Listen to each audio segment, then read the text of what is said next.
This is Matthew Kratter's Bitcoin University. Today I want to talk about the dangers of Bitcoin address reuse. Whenever you have Bitcoin sent to you, whenever you withdraw Bitcoin from an exchange and have it sent to a wallet that you control, whenever you as a merchant receive Bitcoin on-chain, we're not talking about the Lightning Network here, but a regular on-chain payment, when you as a merchant receive one from customers, or whenever a friend sends you Bitcoin, you should always use a fresh new Bitcoin address that has never been used before to receive that Bitcoin payment, and there are a number of reasons for that. If you reuse a Bitcoin address, number one, it makes it easier for everyone who's looking at the Bitcoin blockchain, including chain surveillance companies, intelligence agencies, and maybe even your neighbors we're going to see. It makes it easier for all these people to associate those transactions with you and build a more complete view of your financial activity. Here would be an example. Let's say you've been stacking sats for a few years and are currently holding your entire stack of one Bitcoin at this Bitcoin address, this BC1 address. Now you ask your neighbor to pay you 0.01 Bitcoin because you won your bet for that Mike Tyson-Jake Paul fight. You give your neighbor the same Bitcoin address where you've been storing everything, this BC1 address up here. In other words, you reuse a Bitcoin address, and he sends you that 0.01 Bitcoin to that address and then looks it up on a public block Explorer, which we're going to look at in a moment, looks it up out of curiosity. Now your neighbor knows that you also had 1.0. You had a whole Bitcoin sitting right there at that address. So even if you had gone to all the trouble and bought all of that Bitcoin from a non-KYC source where you didn't have to give up any personal information, you just destroyed that privacy and leaked it to your neighbor by letting him know that you control that address by reusing it as a receive address. Now Sparrow Wallet does a very good job of tracking this. This is a free desktop and laptop wallet that you can download from sparrowwallet.com. Make sure you're using the correct URL. This is what it looks like when you do address reuse inside of Sparrow. You get this little exclamation point in the red. So I can see here that I reuse this address that begins with BC1 QC4ZD. And where I am right here, this is the UTXO tab.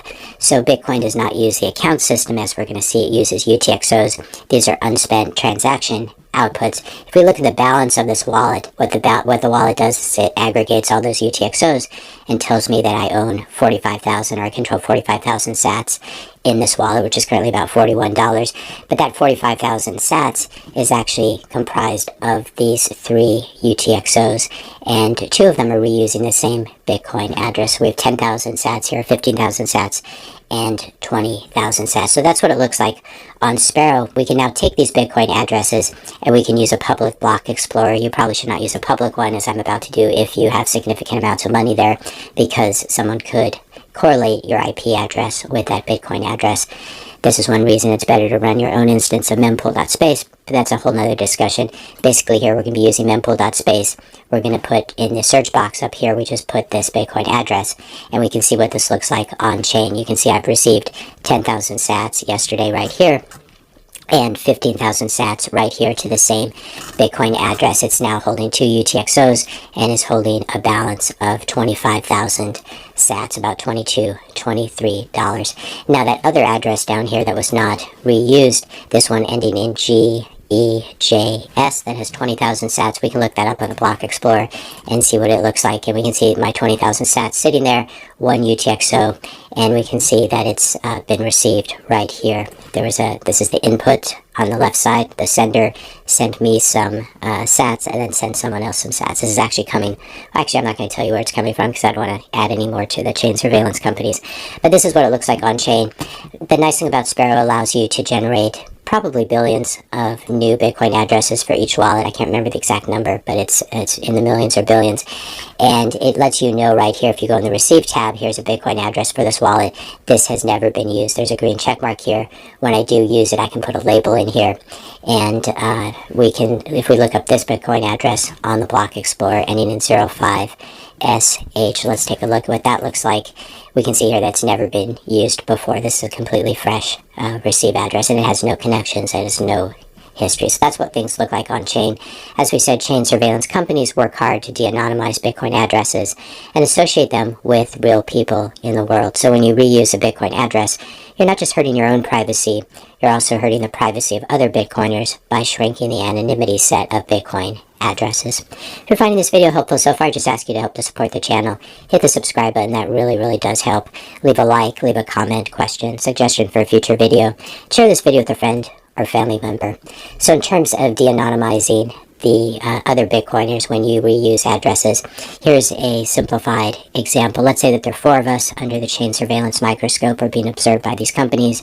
Let's say if you, George, and Mary, the 4 of us, and then me, if you 3 all have Bitcoin addresses that have been linked to your personal identities through Bitcoin address reuse or something like this, then the chain surveillance company can figure out which Bitcoin addresses I control by a process of elimination. They know the identities of 3 people, and I'm the 4th. Fortunately, most modern Bitcoin wallets, as we just saw with Sparrow, will always automatically generate a fresh Bitcoin address each time you receive Bitcoin. This is true for mobile wallets on your phone as well. Sparrow does this really well, as I showed you before. You just go to this Receive tab. So you have the Transactions tab. This is where you can send from. This is where you receive. And then you have the UTXOs sitting here. So it's a very nice way of visualizing everything. This is actually one of the things that makes Bitcoin special, this UTXO model. UTXO, as I said, stands for Unspent Transaction Output. What it means is it's just a chunk of Bitcoin that can still be spent, and it can be in any denomination. So you can think of it a little bit like having dollar bills in your wallet. Maybe you have a $1 bill and a $5 bill and a $20 bill. UTXOs can be in any denomination. So you could have a $5.10 bill, for example, or the Bitcoin equivalent. So that's the UTXO model, and we saw those 3 UTXOs just sitting there inside my Sparrow wallet. By contrast, almost everything else in the world uses the account model. So when you have a bank account with US dollars in it, you're using the account model, or your bank is. You basically have an account that has a certain balance in it that's credited or debited when you make a transaction.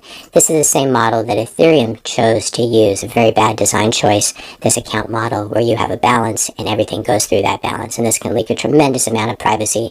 Let's say you're doing Ethereum ETH transactions and you're doing NFTs, etc. It's very easy to link people because of this account model. Ethereum has, as I've said many times on this channel, it's done a really great job of recreating the flawed fiat financial system in many ways, using the account model, and then of course moving to proof of stake, where the more coins you have, the more control you have over the protocol. In other words, ruled by the rich. And this is why Ethereum, even in this very strong bull market, is hitting new lows against Bitcoin. It's been a complete disaster for Ethereum since they moved to proof of stake. And one reason that Ethereum is failing is because it doesn't use UTXOs, it uses the account model, and this is a flawed model. So the first reason never to reuse a Bitcoin address is this privacy issue.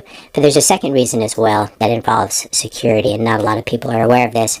After you spend all the Bitcoin that's sitting at a Bitcoin address, you should never again use that Bitcoin address to receive more Bitcoin. And there's a security reason for this, as I just said. When you sign a Bitcoin transaction in order to move Bitcoin from one address to another, i.e. to send it to yourself, another address that you control, or to send it to someone else, you do this, you make this digital signature, or your wallet does, in order to prove to the nodes on the Bitcoin network that you have the private keys associated with that particular Bitcoin address, and are thus able to sign and unlock the Bitcoin in order to move it. You need the private keys to unlock the Bitcoin in order to send or spend it.